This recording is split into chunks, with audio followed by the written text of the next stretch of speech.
Whole wheat multigrain chapati.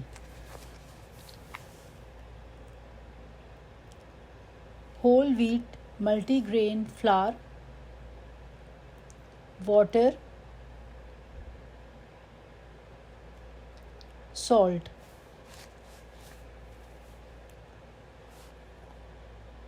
Take flour in a large bowl, add salt to it and mix the dry ingredients. Start adding water little by little. As you add water, mix with your hands and bring the dough together. Add more water.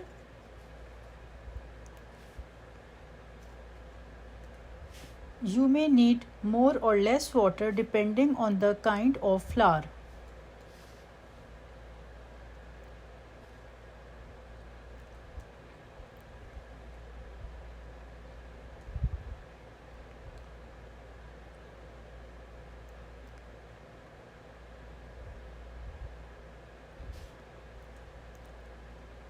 Add more water.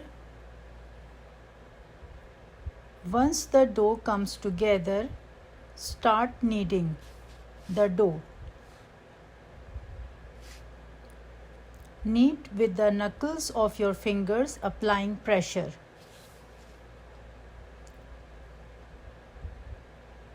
Fold the dough using your palms and knead again, applying pressure with your knuckles.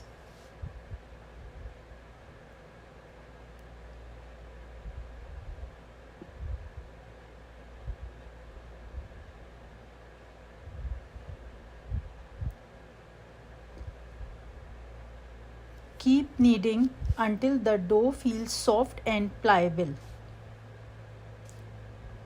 If it feels hard or tight, add little water and knead again.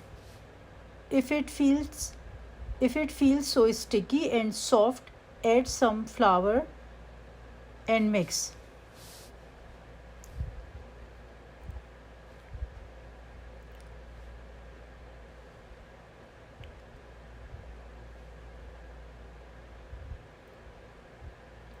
Keep kneading.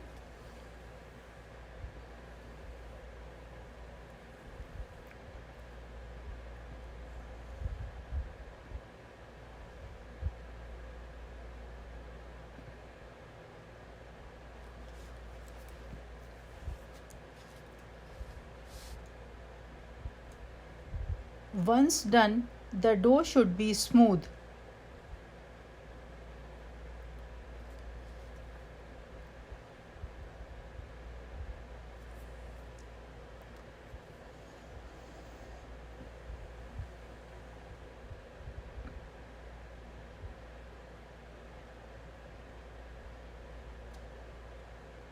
Press the dough with your fingers. It should leave an impression.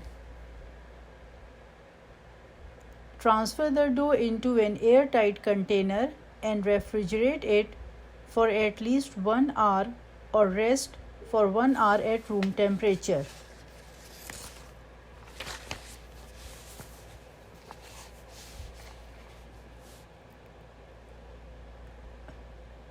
After it is rested well, divide the dough into medium ball-shaped sizes. Dust some flour and take each dough ball and press it between your fingers to make it round and smooth. There should be no cracks.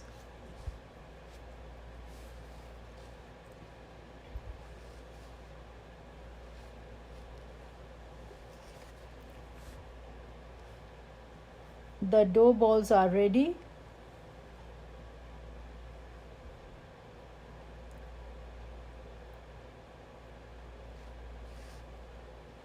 Cover the dough balls with kitchen towel. Take some flour for dusting the chapati while rolling it. Press the round dough ball and flatten it slightly.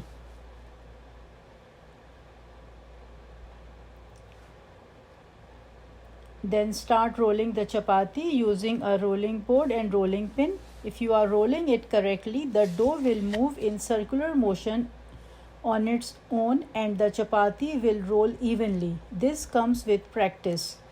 Roll it thin until you have 5 to 6 inch diameter circular chapati. Heat the skillet on medium-high heat.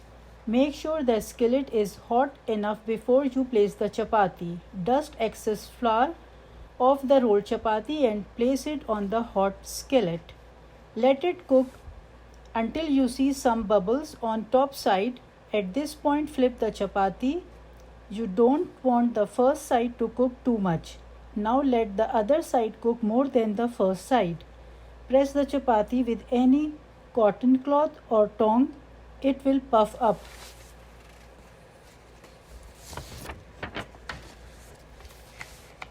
If you see brown spots all over, means it has cooked enough.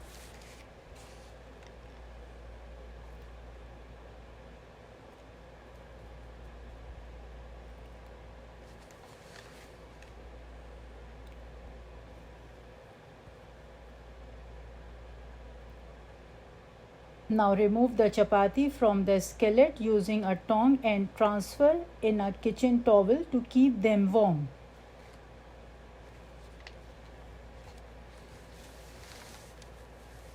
Make all the chapatis similarly.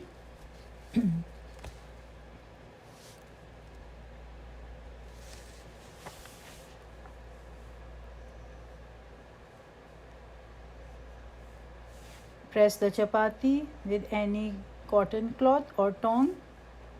It will puff up.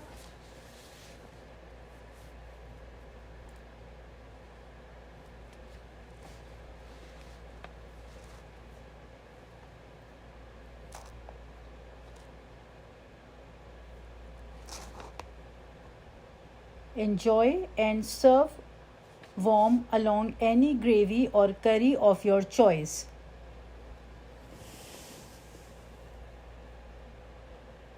Thank you for watching.